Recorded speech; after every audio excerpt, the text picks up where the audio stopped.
In the comic books, Tony Stark introduced he has a plane that turns into a robot, and he calls it Starkscream this week.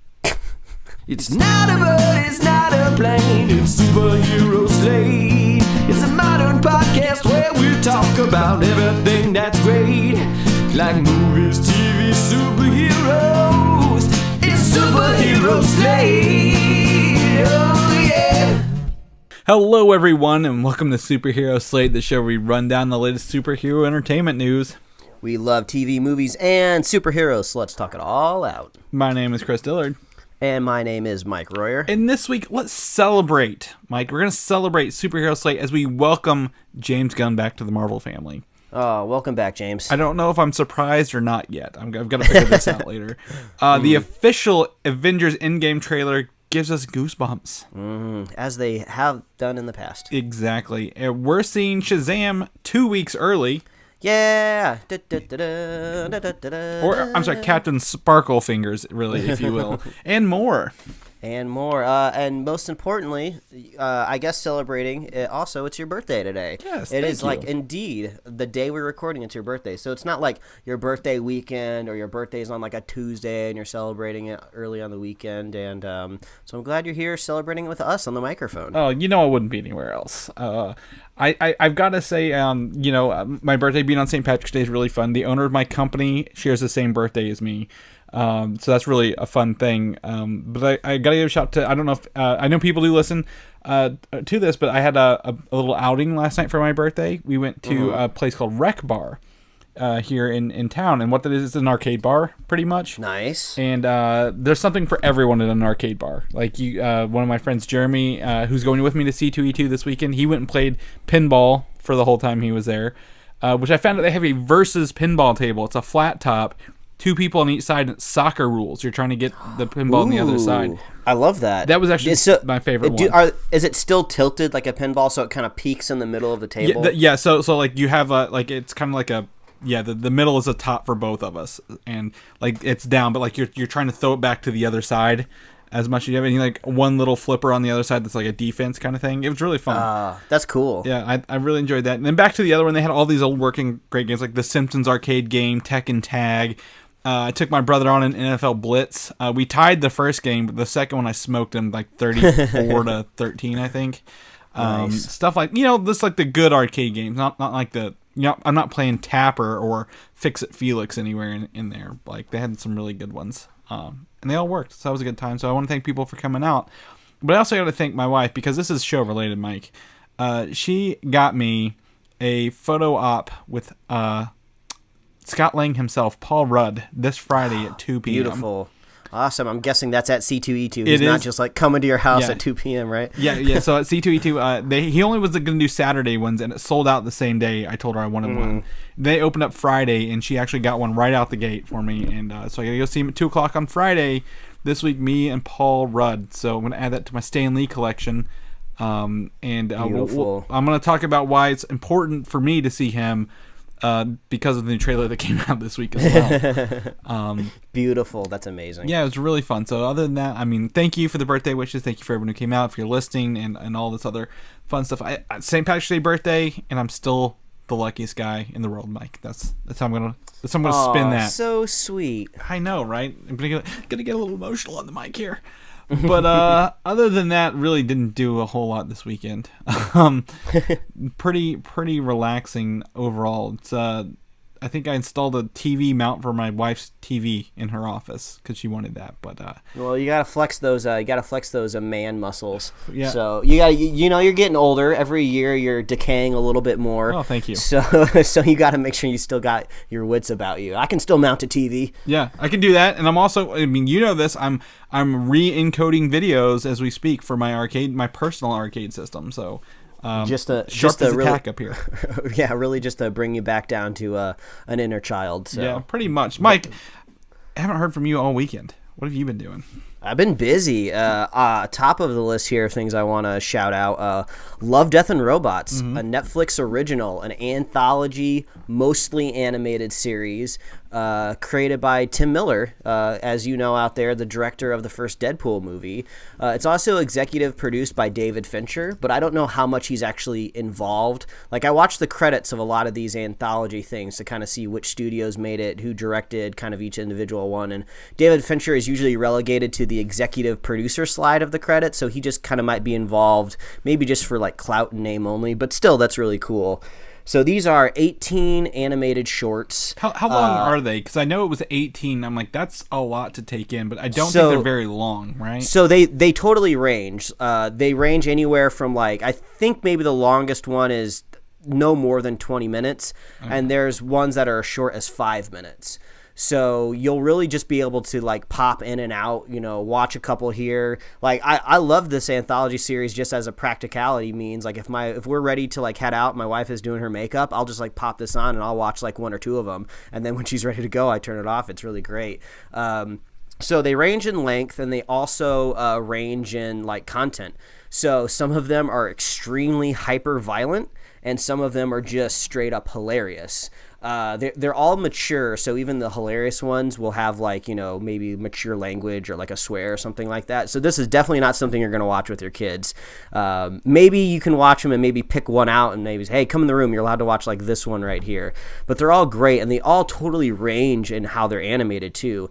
Some of them are like incredibly highly polished animations. They look like they're pre-rendered cutscenes from like something you'd see on like the PS5 or something like that. So there's some studios that are making some of these shorts that are really flexing their muscles, like some uncanny valley type stuff. There's one short where they create the likeness of an actress that was on Orange is the New Black, so kind of staying in the Netflix family. And there's some scenes in this short where, the action is getting pretty high paced, and for a minute you think it's live action because I'm so familiar from her face from that show.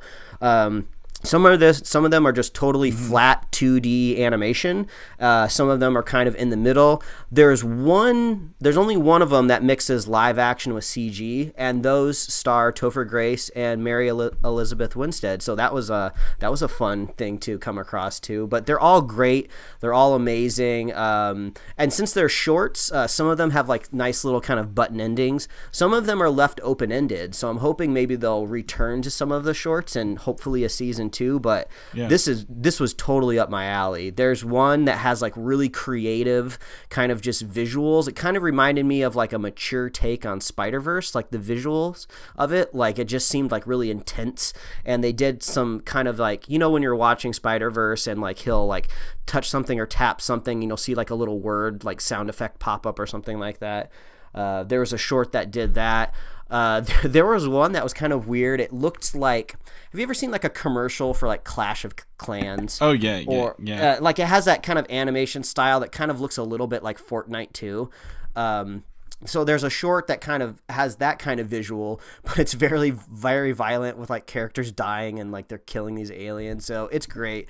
It sticks to the premise for the most part, where it's either very sci-fi based or fantastical based. There's robots, and I'm probably saying about half of them. So it's just really great. I watched 2 of them, and I went and I texted everybody I know to go watch it. So go watch Love, Death, and Robots. Like the first one, there's 2 of these shorts are actually directed by Tim Miller himself. So the first one starts off with him directing, and he directs one of the last ones too. So go check this out. It's great. I can't soundboard this anymore. You'll love it, and they're so diverse. There's definitely gonna be something you'll love. Okay. So that's the first thing. The second was, I went to a game night last night, and we played a Batman the Animated Series card game called Almost Got 'Em. So I'm not too familiar with kind of these kind of lying, dodging party games, but I was told by other people there that it's similar to Mafia or Werewolf. I don't know if you've played any of those games. Yeah, I've played all of those. So I'm familiar with the concept. Yeah, it's kind of like sussing out the one person who's not supposed to be there, and they're trying to hide their identity. So it's the first time I've ever played one of these games, and it was really cool. One person is Batman, and all of the other people are villains. but one of the villains could also be Catwoman, who has like these different abilities. So Batman's trying to subdue 3 of the people, and then the villains are trying to specifically subdue Batman. So there's a lot of these mind games. It's a little complicated because I was told by some of the people there that it adds another layer or 2 on top of Mafia and Werewolf, and they weren't 100% sure if it was worth all of the extra effort, but I had a great time because I'd never played any of these games before. So it's really cheap too, because basically all you need are the cards and also separately a deck of cards. So I think it's like maybe $10 on Amazon. So it's called Almost Got 'Em. Okay. So check that out. It kind of makes me want to go play Mafia or Werewolf for the first time because I'd never played those before. So I'm gonna get a group of people together and ask anybody in that group if they know how to play those so they can teach me. And the last thing I wanted to talk about was something that I experienced the other weekend when we went and saw Captain Marvel. There's this really cool feature in iOS that I didn't notice until I was walking up to the theater, where I bought my tickets on a Cinemark website. And when Cinemark emails me my email confirmation, Google kind of scrawled through my calendar to grab the critical information, and then I think iOS also went through my calendar to grab that info also, so that just kind of got added into my operating system on my phone. I don't really use any of the calendar functions, so it's just in there. So when I got to the theater and it knew my movie was about to start, iOS recommended to me on the lock screen, oh, you're about to walk into a movie. Would you like to put your phone on Do Not Disturb? Which I thought was great because I always do that automatically anyway. But I love the fact that now like half of Americans who have iPhones will hopefully be walking into a movie theater with their smartphone telling them to put it on Do Not Disturb. I love that because we need as many layers as possible telling people that their phones are annoying at a movie. So I hope they find a way to do that for anybody who's getting that. So huge shout out to Cupertino, Tim Apple out there, that I love this feature and I want it to be on all phones. I almost like would want to go totally authoritarian with it and just be like, whenever a phone reaches a certain radius of a movie theater, it just automatically tells them don't be an asshole and put your phone on in a movie. So standing ovation for that feature. So I just wanted to shout that out and be on the lookout for it. It's really cool. Yeah, mine does that. Mine's been doing that for a while because I put my movie tickets in the Apple Wallet app, and so whenever I even get like within like maybe half a mile of my theater, it's like, hey, AMC, and then like all that other stuff pops up later if I have a ticket in there. My favorite thing is if you have an Apple Watch and you slide up on it, there's a little comedy and tragedy mask icon that's theater mode, and that will put your phone on Do Not Disturb and darken the screen of your watch, but it will still buzz just in case it's an emergency. So because what I've had a lot of problems with is not phones, but people's watches lighting up next to me now. And God. And I'm like, okay, this is what this mode is for. It doesn't light up, but it still buzzes to let you know in case, hey, someone's calling you or something's really going on. So, yeah, I agree. I think it's a great feature and definitely enhances everyone else's movie-going experience at the end of the day. Yeah, that's all we want out of life. A nice, casual movie-going experience. Yeah, and where someone else doesn't mess it up for you. It can even be non-casual, and people, can still mess it up. But whatever. Let's talk news, because I actually am very excited for all of the topics in this. And this week, there's like not a lot of filler, believe it or not, and I think that's really cool when we have a week like that. So I'm just going to land with the biggest punch this week, Mike. The thing that I don't think anybody saw coming. James Gunn has been officially rehired by Disney to take over Guardians of the Galaxy 3. Yeah, this was shocking to me. Several months after being fired. I mean, it was San Diego Comic-Con last year. He was fired. Everyone, Disney's like, nope, we're not going to rehire him. We're not going to rehire him. Then I think it was Deadline or Variety was like, he's been rehired. Then James Gunn puts what I think is probably one of my things I hate most on Twitter, where someone types up in a notepad, screenshots and crops that, then makes that the tweet, and then confirming that he is doing that. So when everyone said the only person right for Guardians to continue was James Gunn, it looks like Disney and Marvel listened to that and have brought him back into the fold. So yeah, I mean, if I put my little tinfoil hat on a little bit, which I don't think is necessary, because I think this is a pretty good theory here. So this was released by Deadline on a Friday, saying that Gunn was rehired, and apparently the decision was made months ago. So it seemed like they were sitting on this information, and I think this was an intentional leak to Deadline for sure. Like, and this wouldn't be the first time that this has ever happened before. Studios have definitely intentionally leaked stuff to the press before, and it makes sense. On a Friday afternoon, you're going to get a very shortened news cycle, because I believe this dropped in like the afternoon, or probably the afternoon. It was for morning. you. It was morning for me, so it would have been morning. Oh, it was morning for you. Yeah, I guess I didn't. I like didn't. almost noon, which would have been a full morning cycle. Yeah, so it was basically left to like one day. You know, after like things go through the weekend, Monday starts a whole new news cycle. People might still be talking about Gunn a little bit, but they were able to strategically leave it on a Friday afternoon. I don't want to loop this into the tragedy that happened to New Zealand, but that also kind of unfortunately works in its favor too.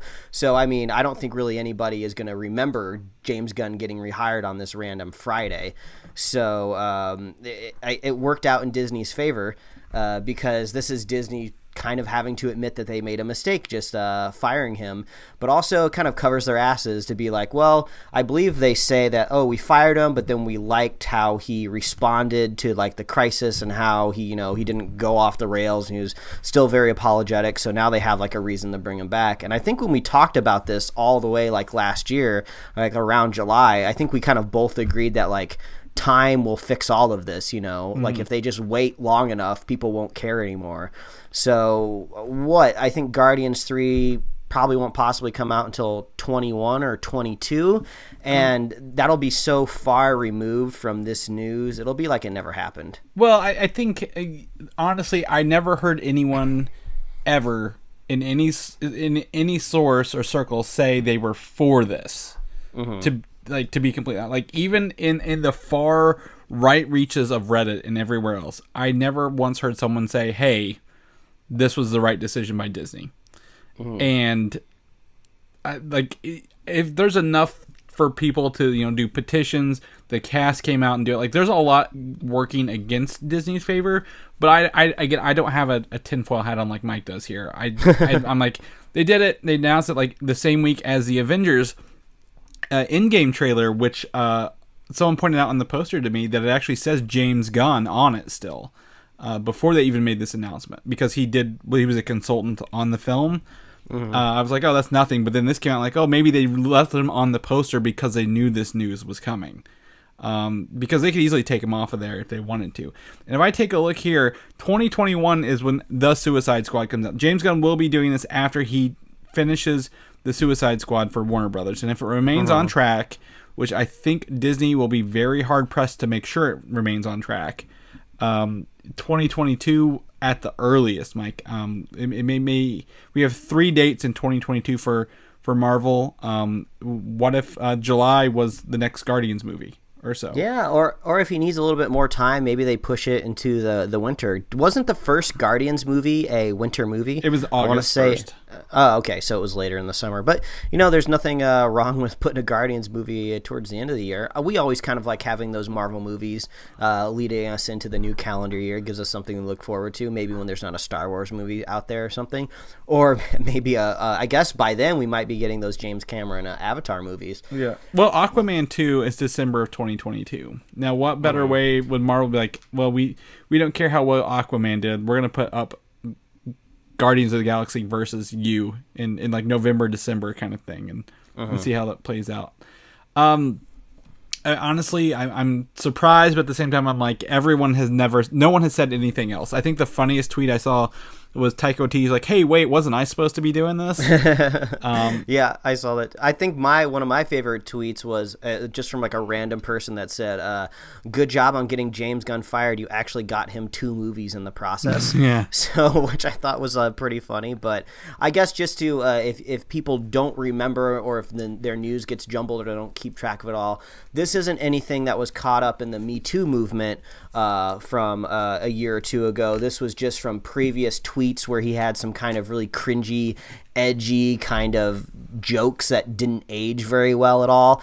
And people also forget that he had litigated all of these things already in the press. So it was kind of like he was accused twice. I mean, I guess what James Gunn probably should have done is just deleted those tweets after the first time. I assume that they're deleted now. Just get them dumb, push them away out of the past. A lot of really good people that really liked James Gunn came to his defense, saying, hey, free speech, whatever. It's not even free speech. It's like people deserve second chances, and like he hasn't done anything since then to like reiterate this actions, or like he didn't build off of it and bring it back up. It was like, yeah, he admitted he made a mistake and he's grown from it and become a better person out of he was working for Troma back then, which is known for being quote unquote edgy and like, that kind of cringeworthy stuff. They're like, it's kind of not cool. But and this usually gets attached to the Roseanne controversy as well, because this happened kind of off the coattails of that. Because they're like, oh, well, if you're going to fire one of ours, we're going to get one of yours fired. And it's like, well, Roseanne has definitely not changed as a person. She was consistently tweeting up to day and date that very racist and conspiratorial things that were very hurtful to people. So it's just not even in the same ballpark. So I'm happy to have James Gunn back. I'm glad this will just kind of be all washed away. And it'll probably crop up again, probably whenever we get, more Guardians 3 news. It'll be like, oh, he was rehired. So hopefully we can kind of get that controversy pushed aside, and once it comes out, I hope it's great. Well, with all that Fox money they're inheriting, they can do whatever they want with it. Really, they can shut anyone down from this point. Maybe they get him fired from Suicide Squad, and we'll get this sooner. I don't know. That's my hopes. Just because it's not that I don't think he can do a good job. I'm just not excited for a Suicide Squad, James Gunn or not, attached to it. So. Well, we welcome you back. We had his brother Sean Gunn do an intro for us back in December. So I mean, we're big fans. Do you remember that time when Guardians 2 trailer came out and I said I love gold and he liked it? Because that's me and James Gunn we're on first name basis now. I'm one of his Chris's. So great. But his characters he created and loved. He'll be the first director to complete a whole Marvel trilogy as well now. So that's really fun to note. But those characters he created and loved will probably pop up in the Avengers Endgame movie. And we had it's technically our second trailer, but they said it's just the official trailer, so I don't care. I'm not keeping track of numbers here. We had an Endgame trailer, Mike, and half of this trailer is a reminiscence of the first 3 solo origin movies.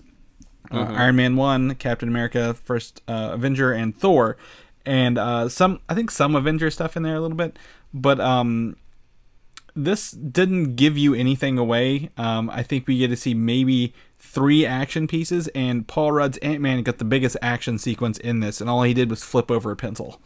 So we can actually dive into that scene a little bit too, because I'm kind of expecting at some point all of these characters are going to make it possibly into space, maybe to another planet, fighting Thanos off of Earth, or in some sort of ethereal plane. Who knows, if maybe they'll go to another dimension or something like that. So it's just like that was a pencil he was flipping over. So I feel like that's going to be Earthbound, because I feel like maybe pencils in other dimensions or space are not going to look like our pencils. It depends so if it came on the ship or not. I guess that's true. You never know what kind of junk we could be taking into space. But another big thing is we got another look at Captain Marvel in this. Yeah. So we've kind of seen Captain Marvel twice now connected to this Endgame movie. So we've seen her in costume and out of costume. So she doesn't say anything in this trailer, but she's definitely rooted there on Avengers campus. It seems like they're working on a plan. This all still seems first acty kind of stuff. Yeah. We haven't really seen anything that's going to spoil anything. We saw some kind of more hero shots of just kind of dilapidated cities and stuff. So they're really kind of pushing that narrative in this trailer. But I just want to applaud to whosever idea it was, or maybe it was everybody's mutual decision to not give anything away. I mean, they're just going for emotional tone in all of these trailers, and it's totally working. Yeah, it really is. Again, I think it's hard to take these trailers and pull any spoilers out of them, simply because they can move anything around they want in these. These could be scenes they're never using, or they put someone in, or they took someone out. I think one of the biggest things someone mentioned to me was the advanced suits, which we've seen on all the toys already, finally make their first appearance. Yeah, the white shelled suits. Yeah, we get to see in that that hangar shot, there is now a bunch of extra people. Tony Stark and Captain America together again. They make it back to Earth, apparently. Nebula. I think, to me, if I was to make some sort of guess here, when Scott Lang shows up, it's got to be 1 year later after all this events, Mike. Because those posters have been on that pole for a very long time.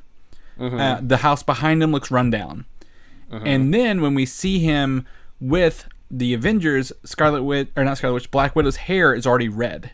But it's got the blonde tips in it, so she's been growing it out for probably about a year, I would guess. Maybe more. I can't gauge how long someone's hair is going to grow, but she has the red hair like we've seen in all the leaked concept art. Yeah. Well, I mean, a year logically makes sense because it lines up with the release of the movies. So it's kind of like we left the theater, we come back a year later, and we see them. We kind of pick up where we left off. It's almost like the movie never stopped. Yeah. So that makes sense. I think the biggest question out there now is: are these plastic suits? Kind of these plastic shelled suits, are these quantum time travel suits or are they space travel suits? So that's going to be kind of curious to see what they actually are. And it's interesting to see that it seems like Captain Marvel is going to be there for that specific adventure. So if they are jumping through time, it seems like maybe Captain Marvel is going to be able to walk through time with them, and maybe she's going to be able to reference things. I don't know, because she kind of lived through the 2000s and we haven't seen it.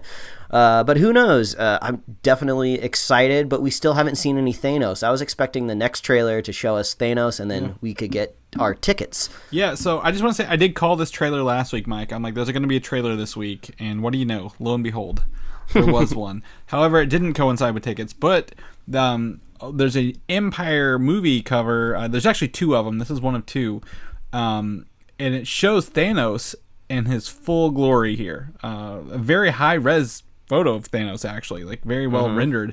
But I wanted to point out, like I told you, his glove and arm have not been decimated by using the gauntlet in this photo. Now, is this purposely done that to not give anything away because they already have the model of him like this, or is there some sort of, like you mentioned, time or quantum travel going on?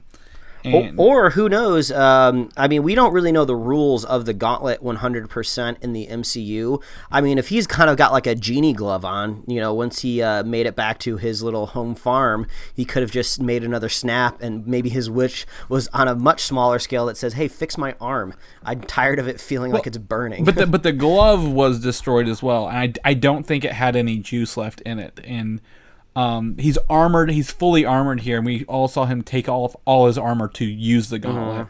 So I think there's something here that we just don't know yet, and we could totally be wrong by thinking about this. But he looks like a battle-ready Thanos who is up against maybe something a little more,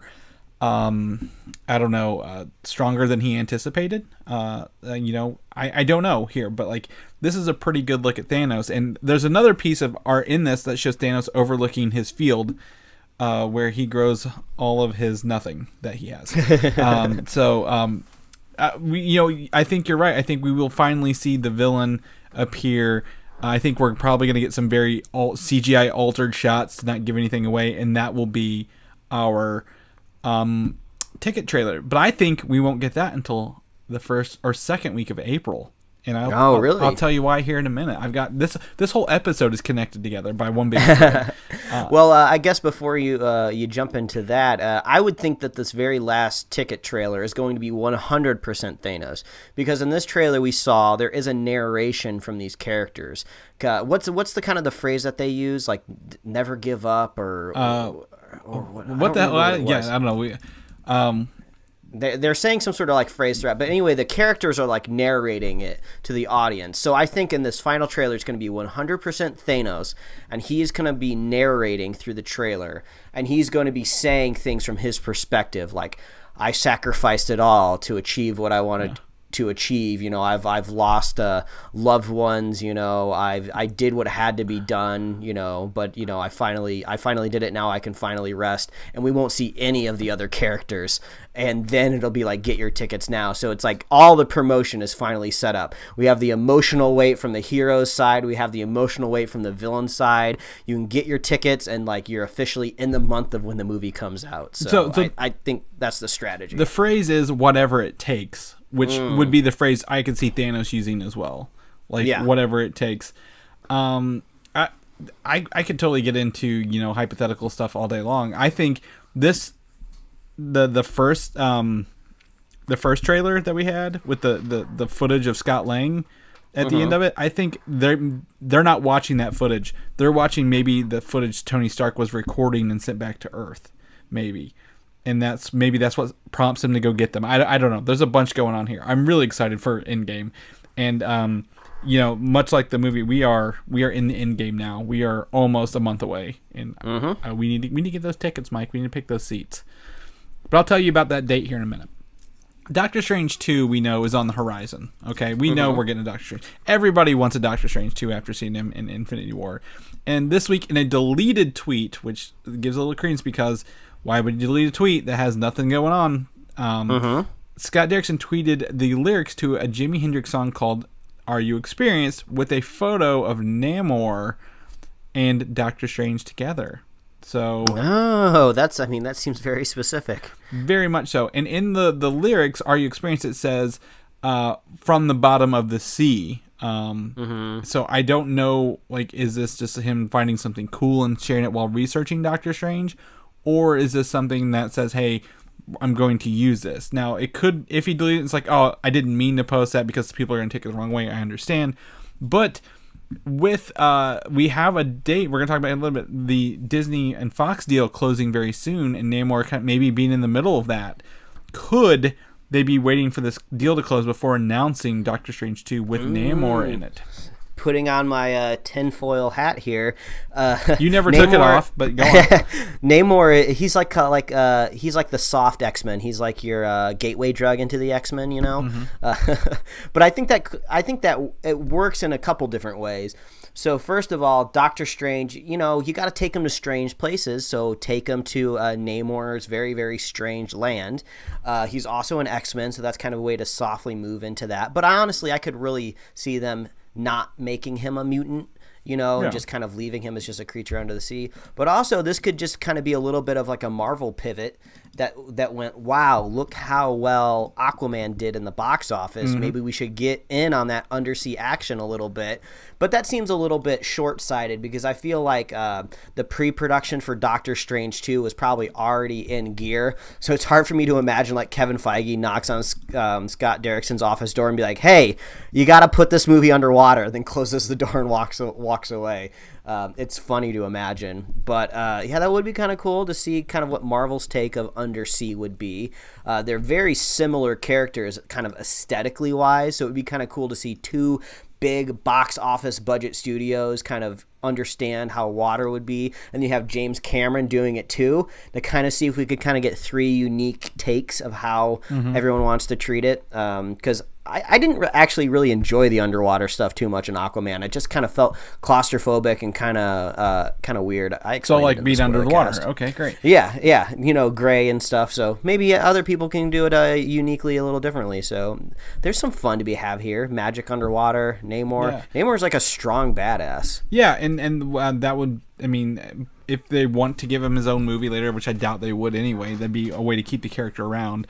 Again, a friend of the show, Brian Smith, mentioned that we would love to see Namor's kingdom versus Black Panther's kingdom, because in the comics, they're notorious for attacking each other all the time. Oh, that would be cool. But like introducing Namor into Black Panther movie is a little harder, I guess. Yeah, but Black Panther 3, the third film, you have introduced Namor already in Doctor Strange. Yeah. You go to Black Panther 3, these two kingdoms battling each other, that'd be nuts. Or it leads to either an Avengers versus X-Men style movie, or like maybe a Civil War kind of 2, like not the name Civil War 2, but like a Civil War, a second one where these heroes have to, like, these kingdoms are battling rather than just the heroes kind of thing. Yeah, that definitely feels like a conversation that we'll be having probably at the end of the summer. You know, after Spider-Man is out, I feel like we're going to be on these mics talking about what's the next bigger plan. And it just seems logical to do Avengers versus X-Men like in 5 or 6 years or something like that, you know? I agree. I totally agree. It's going to be a huge thing to try to think about and predict going forward. So we'll know more later, but I think that's a really cool thing. And I never heard that Jimi Hendrix song, so I went and listened to it. It's a little weird. That's for sure. Shang-Chi, master of the martial arts, is got a director for his movie. Destin Daniel Cretton will be directing this, and I think he did Shortlist 13. I think is what he's a. I don't know. I mean, this is a Marvel director kind of thing. Like they picked this relatively unknown person who's good at what he's in. Short Term 12 is what it was. Like a 22-minute short film. And Shang-Chi is a very martial artist. This is the going to be the Iron Fist movie we wish we had at the end of the day. And while they're only in pre-production, I think Shang-Chi will be fast-tracked to be one of those movies in 2021 because of probably the low CGI effects in this movie needed to get it out pretty quickly. So yeah, you might know a little bit more about Shang-Chi than I do. I'm not too familiar with him. Yeah. Is he just like combat, like martial artist? Like is he kind of on level with maybe like Scarlett Johansson, Black Widow, just like hand-to-hand combat, or does he have powers? As far as I have seen, he got some powers later, but like he's not known for his powers. He is known for literally being the person to put Iron Fist kind of in his place in terms of martial arts. And Iron Fist, as we were hoping to be, would be known like the master of all martial arts kind of thing. So he's not powered. He's just really, really good at it in from what I remember in that. I think later on he had some powers where he could like create like copies of himself, like because he was like that good or something like that. But I don't know. So I wonder how they would add this type of character to the MCU. The MCU is such a big scaled universe when it comes to just these extra human abilities. I wonder how they root this character in the universe, you know. It'd be cool to have like badass fighters, you know, kind of have the Raid style fight scenes in the MCU. That would be great. But, you know, everyone is always making fun of like Hawkeye and Black Widow as it is for palling around with these superpowered people. Like, what are they going to do? So I'm kind of wondering how they install him into the MCU. That's a question I'll have for a while. Yeah, how do you put him in the Avengers? That I don't know. But a Shang-Chi solo film that's based on like martial arts films, like that style of film, that genre, putting superheroes in, I think would be really interesting, and we haven't seen that yet. So some of the best parts of Black Panther were whenever they went to the was it in Hong Kong, I think, where they went to do the battle. I believe it was South Korea. South Korea, yeah. So like they that scene was really cool. I imagine this kind of in a lot of that in this, like the hand-to-hand combat. So yeah, I would like to see where this kind of goes, and I don't know what it can do, but I want to see a different film genre style, and I think this might be a good way to introduce that kind of stuff. So and also Chinese box office, very important. Yeah, very, very much so. In the book, so his dad's name is called Fu Manchu. That's probably going to change. Yes, considerable martial arts skills earned in the title Master Kung Fu, but they're like, we're going to modernize this by a long shot. So I think that'll be easy to do for them. Just avoid that old stuff. So I could imagine maybe a little sliver of the MCU kind of dedicated to the East and China in general. It's a very big landmass, so if you think about it from a storytelling point of view, there's got to be stuff going on there for sure. So maybe they can start kind of developing some of these heroes or ideas that have come from the comic books, that have come from the East, but obviously more racially sensitive. Yeah. You know, they're not just going to have like these long like mustaches and like smoking opium and stuff like that. So maybe they can kind of develop these really cool characters that are kind of over there, and then at some point maybe they'll intermix with maybe there'll be like a SHIELD mission that happens over there. Maybe the next Spider-Man movie will be in Hong Kong or something like that, and he meets like Shang-Chi. That would be cool. No, I don't know if that'd be cool, but I think the problem is that in all these movies, they're all based out of New York, and if they're protecting the world, we need some world representation. And I think that this is a good way to maybe get those people in here from different places. We always talk the MCU is gonna solve world peace. We didn't know it was happening right here on the podcast, right in front of our eyes. Well, world peace. We've MCU also style. talked a lot about Black Knight being from England and maybe Captain Britain. So like maybe we're starting to see other heroes from other countries appear out of these movies. So I don't know. We're gonna keep a low ear to the ground for this one and see what happens. The Avengers Project is a video game we've been hyped on since 2017, and the developer Crystal Dynamics has a panel at Google's Game Developer Conference this week on Tuesday. So hopefully we get our first preview of this, or maybe a status update on where it is, because we've not heard about this game since that first teaser, which got everyone hyped. Yeah, it's weird. In a couple of weeks, we'll probably be talking about some technology conferences on this podcast because Google's Game Developer Conference is coming up. And then I think just less than a week after that, we're going to be getting Apple's announcement of their streaming service. And I think it's just going to be mainly them announcing shows. So I'm curious if we're going to get any superhero or kind of nerd-related stuff coming out of that Apple announcement of their streaming service. So, even Silicon Valley wants to get in on this stuff. I don't think we will. I think Apple will miss that boat completely. I don't think their money's in software very well. But I want to see this game because we're about to go through, after Spider-Man, a drought of superhero movies from June/July all the way to May of next year. And then God, I'm gonna wither. And then from May to November of that year, we need content to keep us busy, Mike. I understand Marvel Ultimate Alliance 3 is coming out, but that's for the Nintendo Switch. Do you have a Nintendo Switch? No, I do not. Exactly. So we gotta have something that gets over. And I think this cross-platform Avengers Project game is going to be the way to do that. So give us something to look forward to, people. Give us a summer release. We'll buy it up right then, right there. I might even get on the same console as Mike, so if we can play together, we will. That'd be very fun. Marvel What If. Are you familiar with these What If comics and scenarios? I love the What If comics. It basically unchains them from the precedent, and they just write whatever they want. Exactly. So Marvel Studios is planning a animated anthology series of What If. Chris, you're saying all the right words to me right now. For Disney Plus. So I love that. These are all alternate stories where certain events went another direction. Examples I pulled right off the Google search were: what if Thanos joined the Avengers? What if Professor X had become Juggernaut?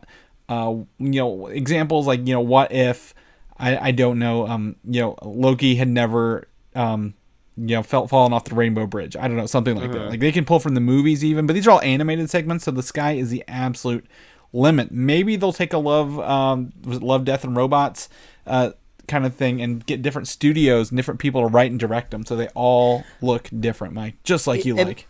It makes me think that, if they're trying to kind of keep this MCU hype going into their streaming service, especially maybe this drought that you're talking about, it seems like they would be chaining themselves down a little bit, but it would be really interesting to be if they kept this just related to the movies. So, you don't have to have the high budget to tell the story because it's just all animated, but it would be actually really clever to be like, what if Quicksilver, it might be kind of somber, but what if Quicksilver didn't die? How would it change these things? Or what if Ant-Man was there when Thanos showed up in Wakanda or something like that? So those would be kind of fun things to see, but they would have to kind of keep it rooted in the MCU. You probably wouldn't be able to throw X-Men in there right away, but I love this idea. Well, I love it. I think the problem with that is it might confuse the average person if they're watching the What If. So I don't remember this part of the movie, or remember that part of the movie where Quicksilver,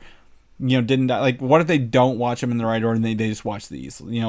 I could see being rooted in the movies being problematic for those people, but I think there's a whole bunch here that we could do with that, or what if the Defenders hadn't been canceled or something like that? I'm kind of imagining two different tones of the show. If they want to include everything, all things Marvel, X-Men, Fantastic Four, that. I'm imagining a more kid-friendly show, maybe Earth's Mightiest Heroes, which nothing wrong with that at all. But also, I feel if they went strictly with the MCU, maybe they would try to keep within that tone. So it wouldn't be strictly adult because the streaming service is supposed to be family friendly. But I could see it maybe aging up, 13 plus. So I'll be interested to see where they go with this. Yeah, and we might have some more information on Disney Investors Meeting on April 11th, Mike. This is a huge date here, and I had to look it up to make sure it wasn't just Marvel. What if at the investor meeting they say, hey, here's our new trailer for Endgame, movie tickets are now on sale? Wouldn't that make all the investors hyped to hear that at that moment? Oh, watch your money come in right now. Bob Iger, lay it on me, please. Yes. I know it's only 2 weeks before the movie opens, but traditionally speaking, they don't sell tickets usually until 2 weeks before the movie for most other movies, Mike.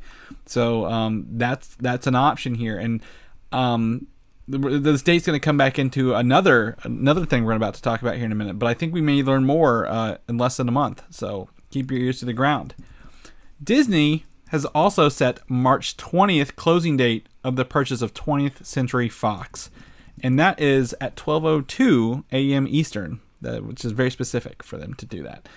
But we will finally, in our good news, have the X-Men and other properties back into Marvel's hands as of Wednesday. Who do you want to see first? Do you want to see X-Men or Fantastic Four rebooted? Fantastic Four has had a longer time to remove that awfully bitter taste in my mouth. So I think that would be the first one. X-Men, as we know, we are still getting Dark Phoenix this summer, and New Mutants, I think they can lay off of it for a little bit and ease them in, maybe through little sprinkles here and there throughout the remaining movies. You know, it's one thing that I'm imagining in my head right now.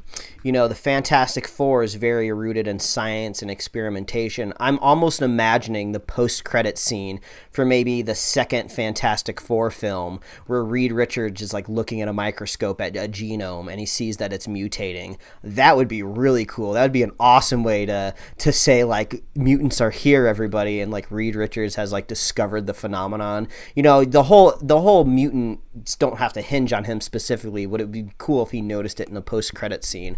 So that would be really cool. Mm-hmm. I think Kevin Feige's been working on an X-Men movie since probably 2004.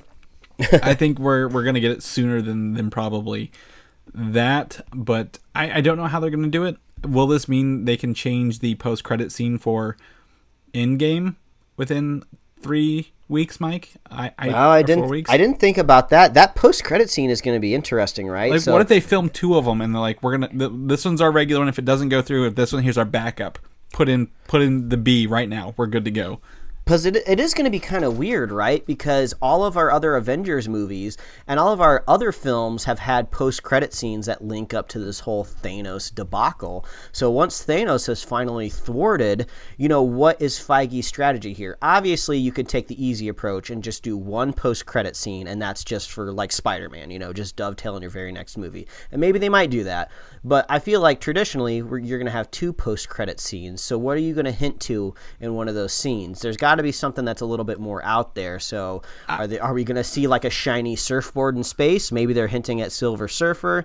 Like I just, it's hard for me to believe that maybe we'll 100% see like a sliver of like of the next big villain. I think you're thinking too hard about this. Only one of the two post-credit scenes will tease the next one, and one of them will be Spider-Man, and one of them will probably just be a callback to the movie that's currently going on. Or maybe they'll have two. They won't take out the other one.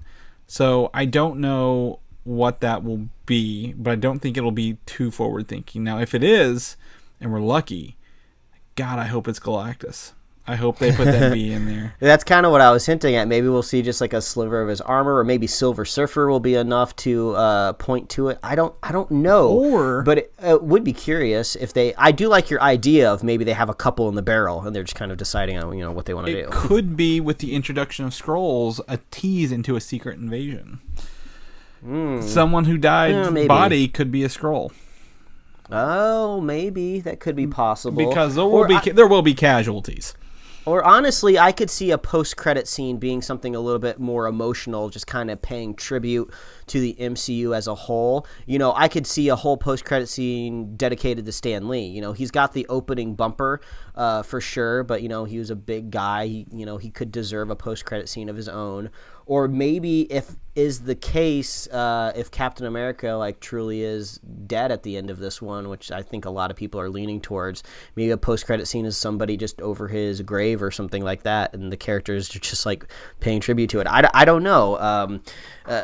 There's so many questions, which I love. Kevin Feige hasn't let all of the dogs out of the kennel yet.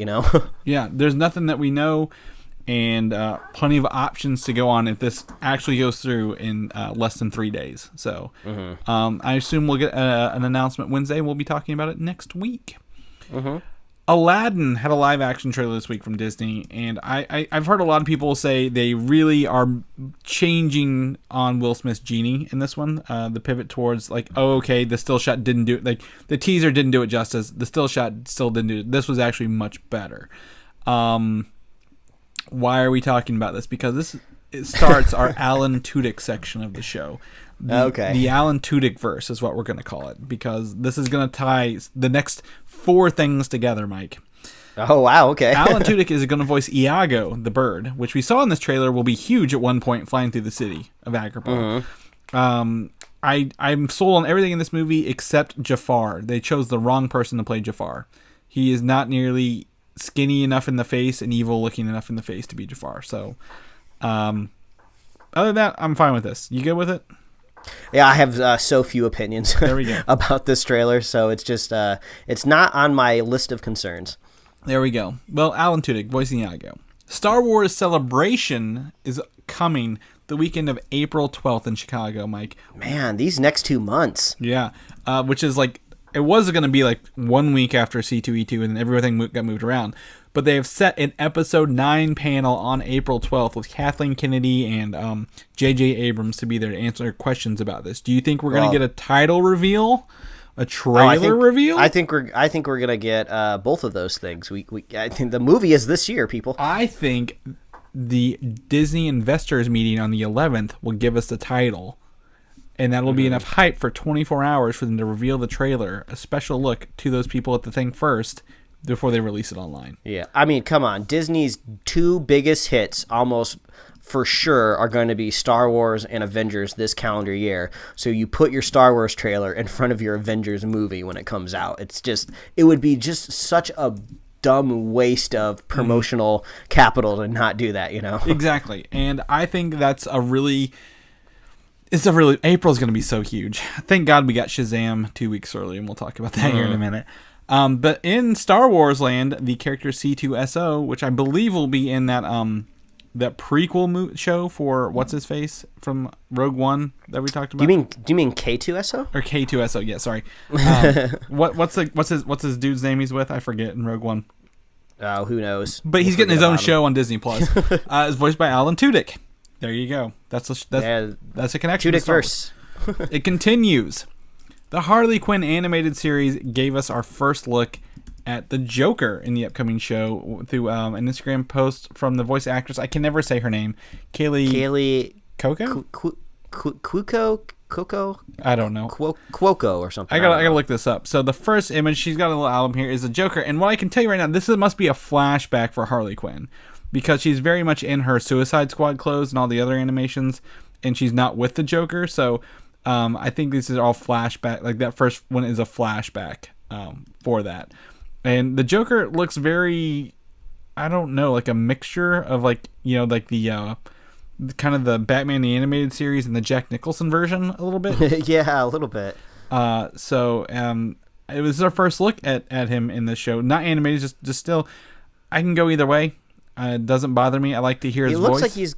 I mean, it's hard to tell based on the saturation of this image, but it looks like he's got a gigantic chin. Is this a Jay Leno chin? He's got a Jay Leno face going on? I can't tell based on that size, but this is part of a bigger album on Kaylee's Instagram post, so you can see like 2 other images here. So I'm digging this kind of animation style.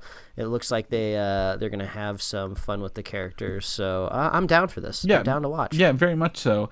And the voice of the Joker will be Alan Tudyk. Oh, Tudyk verse. Oh my gosh, that's 3 in a row. Are you ready to go 4 for 4? Gimme. Because the DC Universe at large has put the first episodes of Titans, Young Justice Outsiders, and the Doom Patrol for free online for you to watch.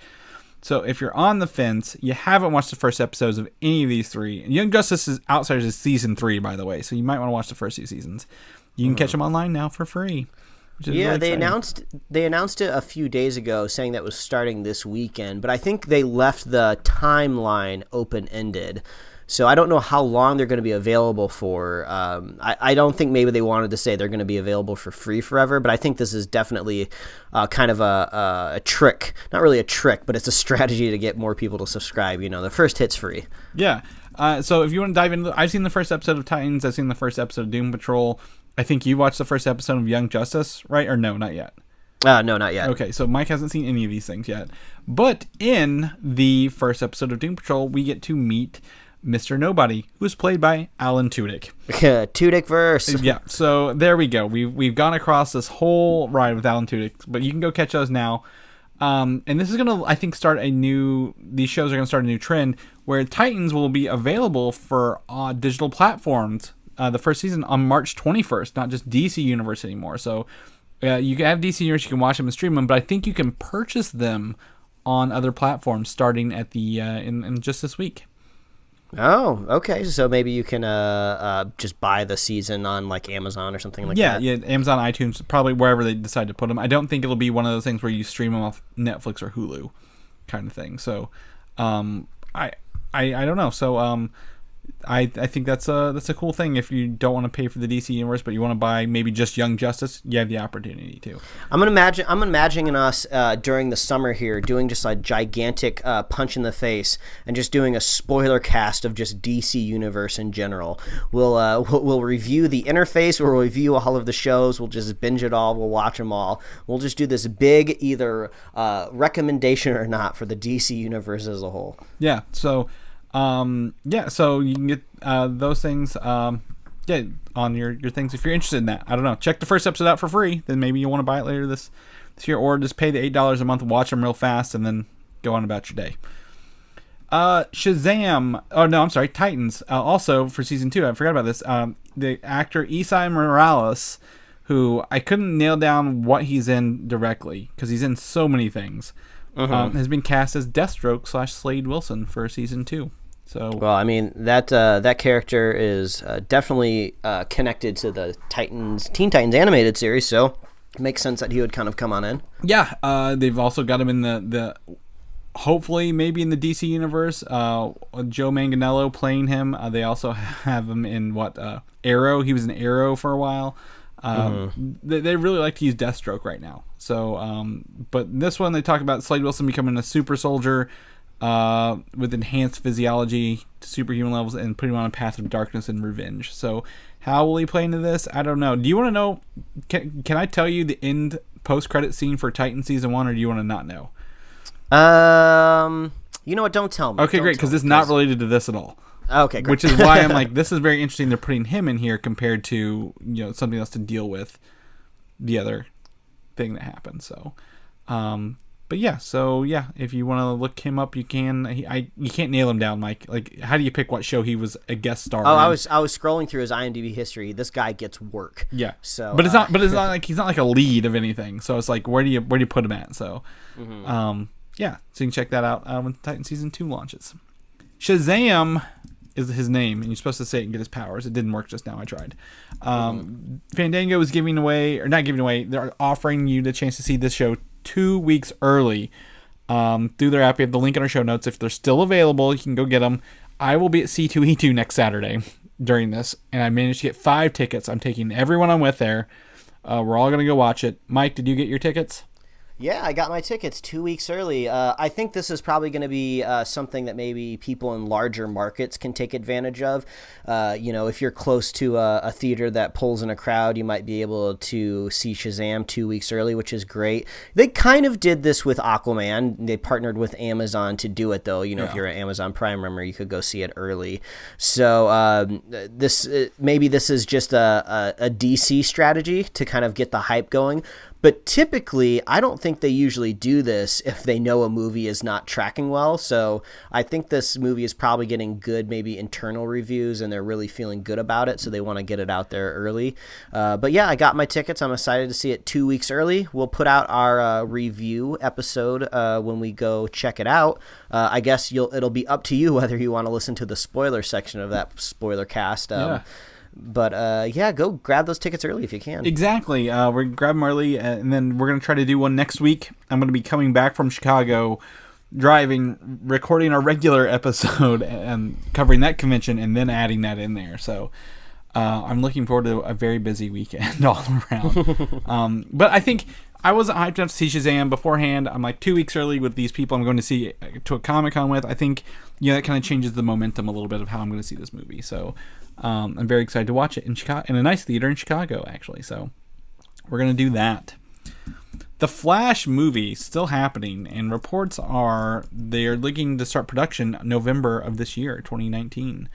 Oh, so it looks like we could possibly see this film earliest, probably early 2021, I would think. I think 2021 is a great date because you know how long DC takes to edit these movies sometimes, especially with The Flash.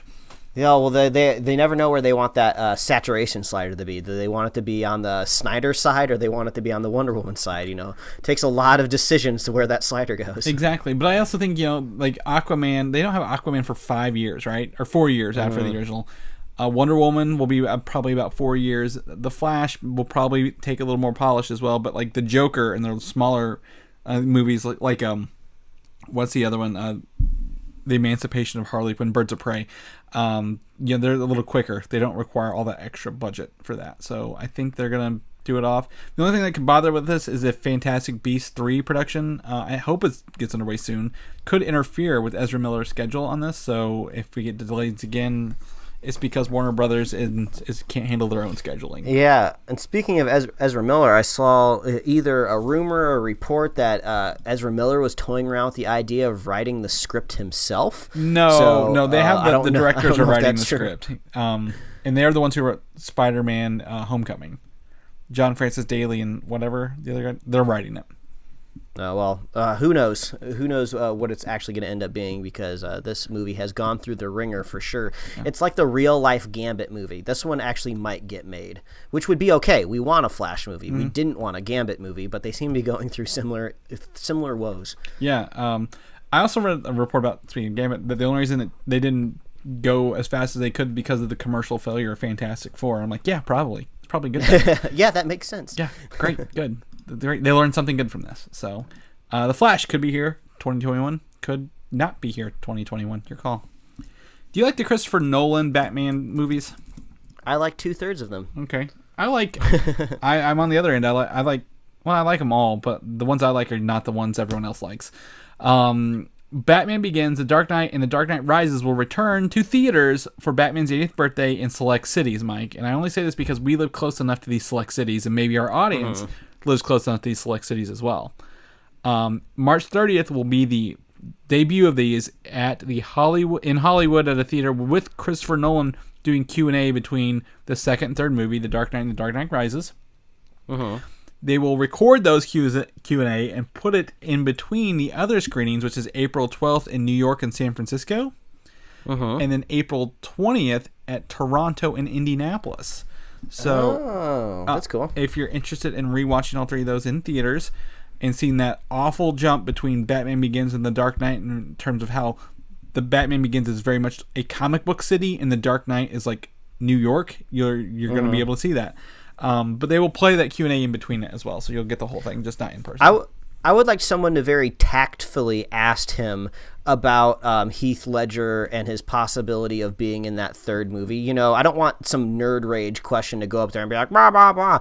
Why wasn't he, like, what did you have recast or what? Like, I have just heard rumors before that he had a larger idea of what he wanted to do with the Joker in the third movie, and then after his passing he kind of had to pivot. So, you know, I'd kind of like to know the story of that and what his plans were, because I think we're far enough now from the tragedy that we could kind of look at it from a bird's eye view and kind of just see it for what it was. But Batman's 80th birthday, isn't there like a Batman Day that they invented out of thin air? Yeah. What are all these Batman holidays coming out of nowhere, man? I don't know, man. I mean, birthdays make sense, but I think they've been celebrating his 80th birthday for like 3 years now. I thought it'd be done by now, wouldn't you? Yeah, you'd think. Tickets for these go on sale Wednesday at noon, so I imagine they're going to be very limited since it's a very select thing. So if you're interested in going to these, go find the link Wednesday at noon. I don't know where it is. I don't have a link because there's 5 different theaters for this going on. Last but not least, we're going to talk about Game of Thrones because this it confirms what we talked about before. Their biggest we have the running final episode dates and runtimes revealed for this last season. There are 6 episodes of Game of Thrones left, Mike. They are the first 2 are normal hour-long episodes. They are not all supersized episodes. The last 4 run 80 minutes each average. It's really crazy because if they kind of shifted the time out a little bit, they almost could have. I feel like they could have gotten these full 10 episode seasons out of this. But it seems like these are going to be very energetic, crazy episodes, and they don't want to cut. They don't want to cut the tension, so you're just going to sit down for 80 minutes.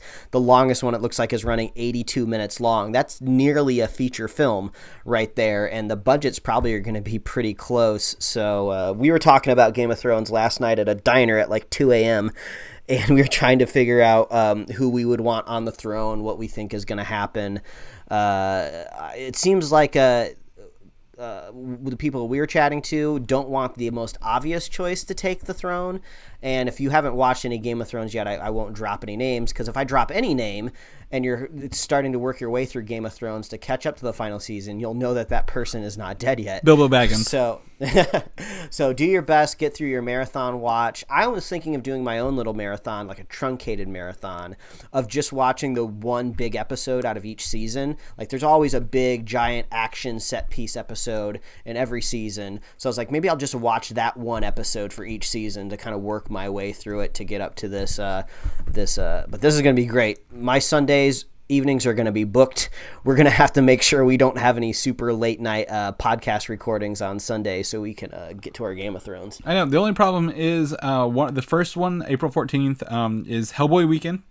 And then the longest episode, which I assume is probably the biggest battle in the history of battles, because it's 82 minutes, is Avengers Endgame weekend, April 28th. So that's going to be a busy weekend for everybody involved. So I think most people, that'll be the most people out in the theaters and then also in front of their couches at the same time.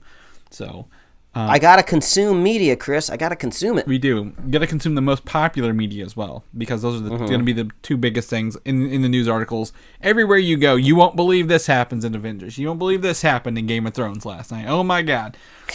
Get your water cooler. The biggest troll that the creators of this show could do was make alternate endings, and different people see different endings. So anybody that watches like the normal broadcast of HBO, maybe depending on the time zone, they could pick different endings for those different time zones because they're technically different broadcasts.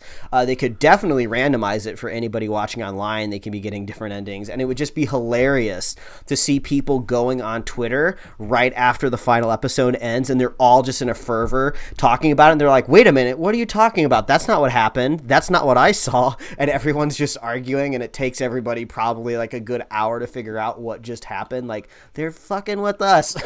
So I don't want that to happen. I don't think that'll happen. That's very tinfoil-y. It would be a hilarious social experiment to just see. It literally might break the internet. That's something that I could see where that phrase does come to true. I think they don't do it for any episode but the last one. Like, what do you mean? Like, you get accustomed to seeing the same thing on all of these, and then the very last episode, the one that matters the most, the ending is different for everybody.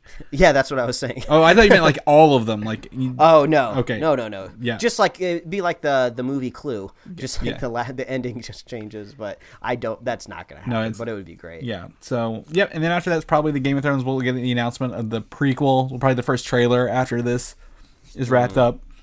I don't know. There's a lot of Game of Thrones stuff. A lot of media this season, Mike. We're about ready to kick it off. I mean, we had Captain Marvel last week, and then Shazam next week. We're about to get into the busy season, and I love it. Yeah, I love it. That's right.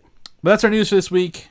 Everything was there. We introduced everyone to the Tudyk-verse. Now that you know, you're in the know, and everything else. But Mike, if people want to know what you're up to, why you're at diners at 2 a.m, for crying out loud, why can people find you at?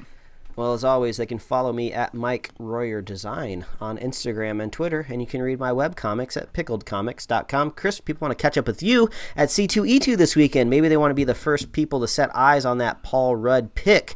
Where can they find it? You can find me on Twitter, Valdan, Valdan, or Instagram, Valdan87. I'll put it up there as soon as I get that digital copy. It's going up there. You know it is. That's my profile pic for like a month until it's done. Maybe I'll try to get some. I don't know how to handle and approach a celebrity of this stature that I'm just going to be one-on-one with in front of a photographer. Like, what do I ask him?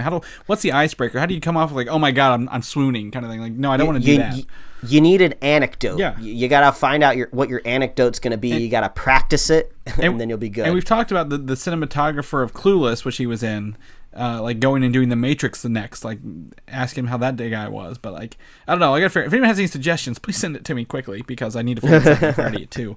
I'm running out of time. Yeah. Yep. So I'll be at C2E2 next weekend. If anyone's there, you want to hang out, come see me. Let me know because I'm going to be there. I'll be in town Thursday, and I'll be there till Sunday, and then be back to record. You also head over to Comic UI and figure your stuff out there. Mike, if people want to listen to more Superhero Slate, especially all these reviews we're going to be doing. We're going to be doing reviews left and right for the rest of the year. Where can people find those at? As always, please visit superheroslate.com. That's the best place to find all the avenues we host our little show and to get our show notes. So if you want to check out that Harley Quinn album on Instagram, we got the link there. We got the link for that deleted Scott Derrickson tweet. So we got all that itemized in our show notes. You can get that at superheroslate.com. And you can also get our podcast at Apple Podcasts, YouTube, Google Podcasts, Spotify, Podbean, TuneIn, Stitcher, iHeartRadio. We're out there. We're hosted everywhere. You can like us on Facebook. You can follow us on Twitter and Instagram. And you can get merch at superheroslate.com/store. Rep us at your local comic book convention this summer with a Superhero Slate shirt. That's the best way to do it. We love hearing from you.